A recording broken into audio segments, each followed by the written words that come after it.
So when you look at modern day living, from your perspective now, from your history of the training, the exercise as well as nutrition, what do you think about the general public as far as modern day living as nutrition, exercise, general health?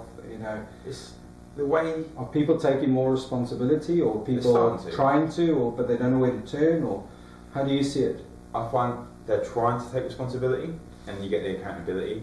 However, the advice that you get from sources that are freely available, so from the daily newspapers and things. I mean, one of the papers actually said the other day that butter is actually good and healthy to eat, which is true.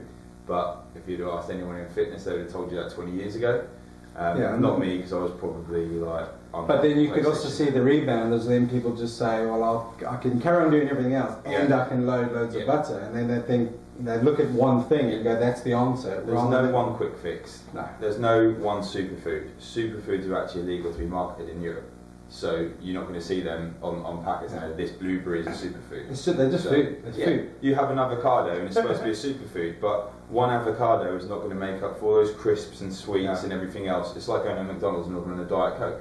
You might as well have the full fat one, or the full fat, I hate when people say that, full sugar one. So there's no fat in it. And strange enough, the argument also with that is that actually the sugar in the full sugar drink, your body's actually more designed to process that as in one hit sugar, than to hit to the processed sweetness and all sorts. And people don't realise what it's doing to their body as well, because first off, when you come onto a nutrition plan, which is single ingredient foods, like single article foods, not processed, they're grown, they're bred, they're just real foods. And like when I've had clients, they've gone to the NHS and they've actually said they can't sleep, and they've just been prescribed sleeping pills. And they've been to sleep clinics, they couldn't do anything. Now, this is not some magic cure for me, this is just using nutrition. She was on my program for 4 days and she had 3 nights worth of full sleep. Whereas before, for 6 months, she'd been going to sleep clinics and the NHS couldn't do anything. That's not me saying I've got a wonder cure, that's me just using nutrition and what she should be eating. Let's try and help the body have the resources to try and itself function as it's designed and see what happens.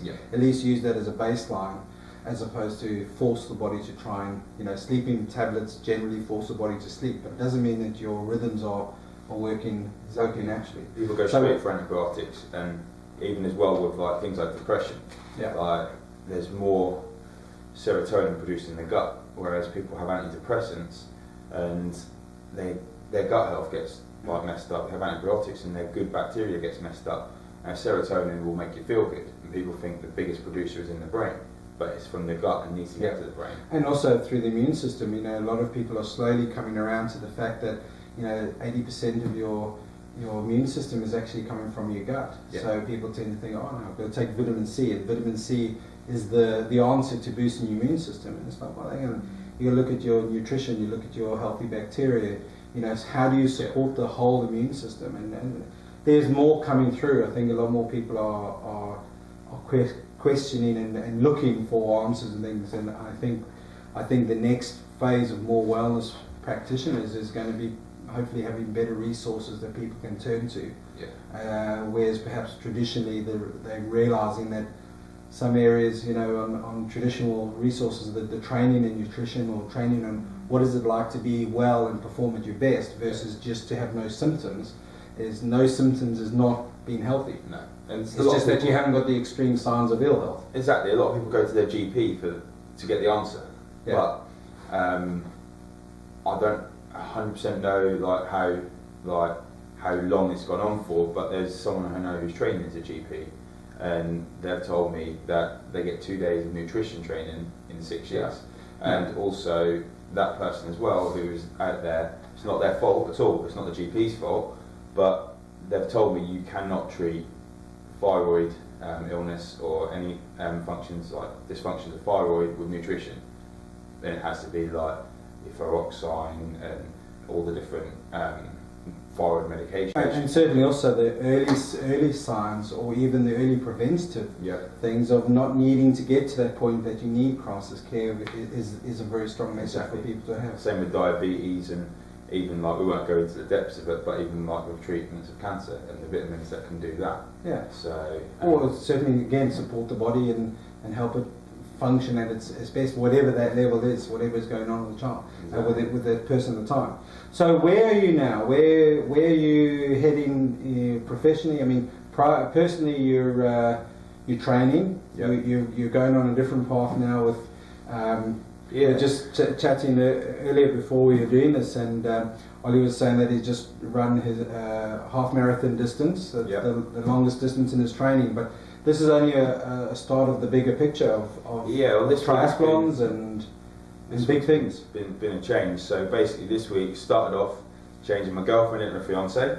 Where I'm going for my bodybuilding, it's more like wanting to push my body again to the limits. Not wanting to necessarily be judged by your physique, but going for performance and going for health, for like complete health, and seeing what it's capable.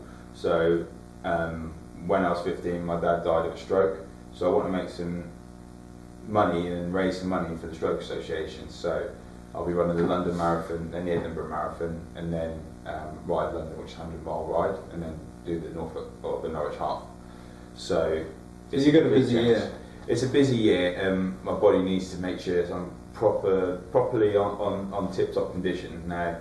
So you're going to be your own client as well as I am, well as also your own guinea pig to some degree. What I preach. So I'm now like eating a hell of a lot, and it's hard because I want to make sure that I love lifting weights as well. I want to make sure I stay strong and not have everyone say the marathon runner has to be weak. So actually this week, Sunday I squatted the most I'd squatted for months. Monday I deadlifted the most I've deadlifted for months, and yesterday I bench pressed the most I've bench pressed for months. Yeah. And today I ran the furthest I ever run. Yeah. So and we checked you out, and you're holding up pretty good for considering that week then. It seems to be like I had a massage yesterday, and she said like my calves seem looser and my body seems to be. So do you think the running's adding more to your overall function, which from just doing the weight training, you're getting Definitely. A more overall exercise. Yeah. If I was just doing the weights, I wouldn't get the cardiovascular fitness. Yeah. A lot of people will go for running and won't do any weights, which they will then they don't get the core stability, they don't get the functional fitness which is needed. It's just literally one step in front of the other and not really gone into making sure the body's completely healthy. And so same with like professionally then, you have changing and you've got different clients coming on board now. Tell me something, not necessarily about the individual clients, but these are also more performance and endurance and elite athletes. So I've got one lady actually doing the Cape Rouleur, which I mentioned to you before. It's in Cape Town. It's 600 miles and then 6,000 metre climb over like 5 or 6 days, I believe it is. So there's people that are doing endurance events like that. I've got professional Ironman athletes who are doing ridiculous amounts, like with the run and the swim and then biking and running. And now I'm speaking to an ultra marathon runner who he's doing the I can't remember the name of the actual event, but it's in the Sahara, a marathon de Sal. So it's in the Sahara and it's 5 marathons over 6 days in the heat, and you have to take all your equipment on your back and your tent and like basically all you need to survive for those days over there.